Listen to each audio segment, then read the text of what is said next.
Hi, my name is Sue Mason. I am the formerly incarcerated executive director and co-founder of What's Next Washington.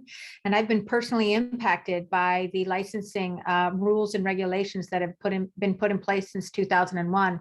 I was released from federal prison in 2003, and I was in residential lending at the time. And I had not ever violated the trust of any employer. I had a pretty severe drug problem, which I addressed after my release, and I've been out for 19 years. And I went back to my career. I was hired as a loan processor right in the halfway house, the federal halfway house, and I became a loan officer again. I was doing great. And economically, I was back on track and I had moved on. And then in 2006, loan officer licensing was implemented and I lost my career. And there was no way for me to put forth what I had done since my release.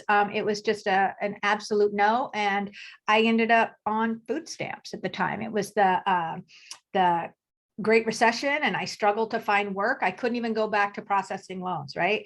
And so I was on food stamps and I applied for the retraining, the worker retraining, because the industry that I was in before would not hire me.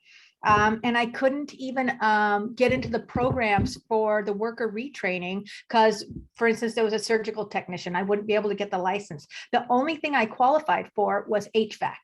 And I was in my 30s. I was not interested in HVAC. I have a skill set,